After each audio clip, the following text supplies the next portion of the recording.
Assalamualaikum warahmatullahi wabarakatuh. Perkenalkan, nama saya Nur Aisyah dengan NIM 2110601022. Di sini saya akan memaparkan materi tentang sains, agama, dan Tuhan.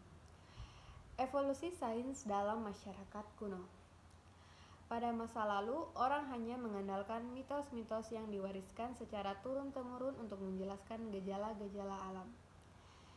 Misalnya, gerhana matahari disebabkan oleh raksasa jahat yang akan memangsa bulan atau matahari, atau tubuh manusia menjadi panas karena diganggu oleh makhluk halus, atau para petani memuja dewa atau dewi tertentu untuk mendapatkan keberhasilan dalam pertanian mereka, atau gunung meletus disebabkan oleh dewa yang marah kepada manusia.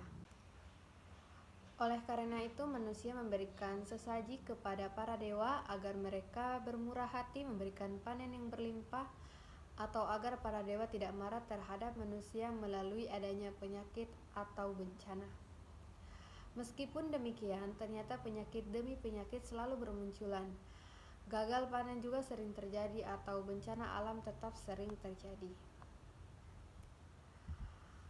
Akhirnya, orang-orang menganggap bahwa mitos tidak lagi relevan untuk menjelaskan gejala-gejala alam di sekitar mereka. Mereka akhirnya melakukan pengamatan terhadap alam. Hasilnya mereka menemukan keteraturan di alam ini. Matahari selalu terbit dari timur, panas yang terik akan menguapkan air sehingga menjadi awan yang menyebabkan hujan. Hujan membasahi bumi, menumbuhkan tanaman-tanaman yang beraneka macam, yang bisa dimanfaatkan sebagai sumber makanan bagi makhluk hidup lainnya.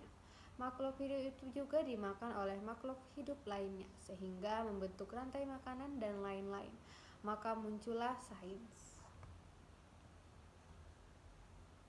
Setelah munculnya kerajaan-kerajaan kuno seperti Babilonia, Mesir, Yunani, Romawi, Persia, dan lain-lain, kekuatan agama kembali muncul dalam bentuk yang berbeda. Agama-agama baru itu dibawa oleh para nabi berdasarkan pesan wahyu dari Tuhan. Para pengikutnya semakin berkembang dari generasi ke generasi sampai sekarang. Di Eropa, selama abad pertengahan, agama Kristen berkembang menjadi kekuatan absolut di bawah gereja.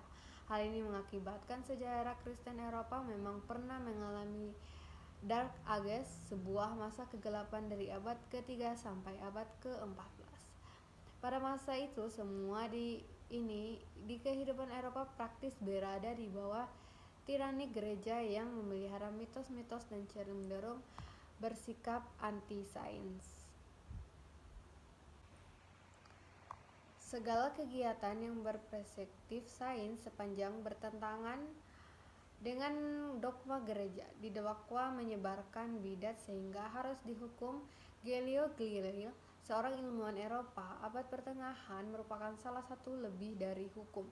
Akan tetapi hal itu terjadi di dunia Islam. Pada abad pertengahan itu, para ilmuwan muslim justru sangat dileluasa mengeksplorasi filsafat dan ilmu pengetahuan tanpa harus bertentangan dengan agama. Pada zaman itu, ilmuwan muslim justru menjadi penopang utama peradaban manusia. Diskurs, literasi, riset, dan penemuan-penemuan baru justru berkembang sangat pesat di dunia Islam selama abad pertengahan. Hal ini didukung oleh motivasi keagamaan, dukungan penguasa muslim, keterbukaan, dan perdagangan. Lanjut, Renaissance dan reformasi gereja. Sains memiliki cara pandang yang unik terhadap alam semesta, menawarkan narasi logis dan empiris tentang alam semesta. Di dalam Al-Quran bahkan ditegaskan bahwa sains atau ilmu pengetahuan bisa menuntun orang-orang yang beriman menemukan Tuhan. Hubungan Islam dan sains itu diadaptasi oleh gereja semenjak kemunculan gerakan Renaissance di Eropa sebagai bagian dari reformasi gereja. Pada era ini, kehendak untuk memahami Tuhan menjadikan agama menjadi pendorong utama semua untuk usaha perolehan sains. Lanjut, Agama dan pertumbuhan awal sains. Pertumbuhan sains melibatkan infrastruktur dan sumber daya yang memadai. Oleh karena itu, dalam sejarah sains, entitas yang memungkinkan melakukan hal itu ialah institusi negara dan agama. Hal ini bisa dilihat bahwa hampir semua penemuan besar sains di awal perkembangan memang berasal dari lingkaran elit agama, ulama, ilmuwan, atau pendeta ilmuwan seperti Ibn Rushd, Al-Kindi, Ibn Sina, Ibn Khaldun, George Mendel, Copernicus, Roger Bacon, dan lain-lain. Sistem pendidikan sekolah dan universitas di seluruh dunia pada mulanya berdiri dan berkembang untuk kepentingan agama. Mereka belajar memahami Tuhan melalui ilmu pengetahuan untuk menemukan bahwa betapa sempurnanya Tuhan mengatur alam semesta. Hubungan agama dan sains pada zaman itu memposisikan sains untuk memperkuat dogma-dogma agama. Ketika kitab suci mengatakan bahwa Tuhan menciptakan alam, maka sains bekerja untuk membuktikan betapa sempurnanya hukum yang mengatur alam. Sempurnanya hukum alam menjadi bukti kuat tentang betapa hebatnya Tuhan yang menciptakan hukum alam. Selanjutnya, agama dan perkembangan sains mutakhir. Memahami penjelasan sains yang semakin logis, masyarakat manusia semakin akomodatif terhadap logika sains yang mengedepankan akal manusia, sehingga sains seakan menjadi agama baru. Seharusnya segala sesuatu harus bisa dijelaskan dengan akal rasional, logis, empiris.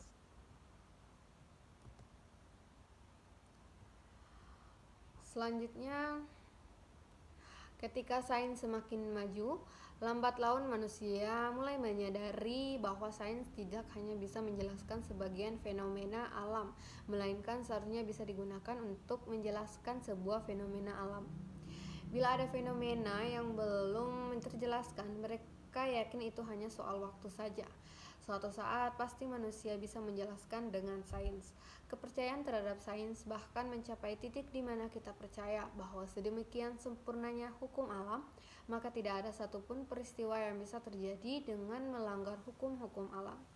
Penjelasan mistis atau mukjizat semakin tak mendapatkan tempat, hanya tahayul belaka. Bagaimana dengan campur tangan Tuhan? Mungkin Tuhan bisa campur tangan terhadap suatu peristiwa, tetapi campur tangannya itu tidak dilakukan dengan melanggar hukum alam. Pada masa kini, sains sedemikian kuat sehingga agama butuh mendapatkan dukungan sains agar bisa diterima masyarakat. Maka banyak agamawan berusaha menunjukkan bahwa agama mereka benar karena apa yang dikatakan agama ternyata cocok dengan sains.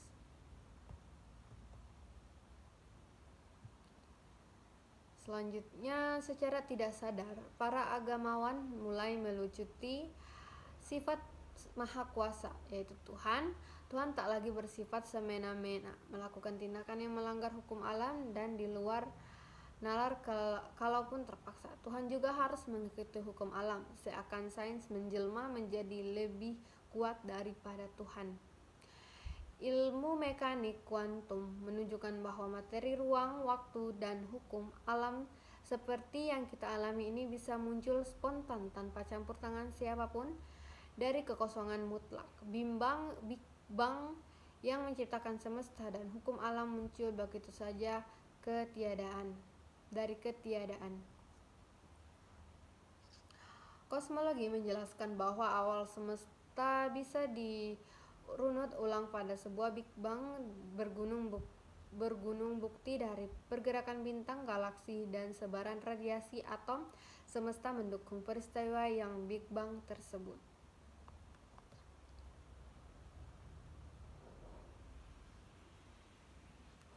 Akibatnya, gambaran Tuhan dalam agama-agama kuno yang secara aktif menciptakan dunia dengan tangannya sendiri, menciptakan manusia, melibatkan diri melalui mukjizat dalam berbagai peristiwa dunia, dan menjanjikan surga dan neraka menjadi tidak relevan dan tergusur oleh sains. Sekian materi dari saya. Wassalamualaikum warahmatullahi wabarakatuh.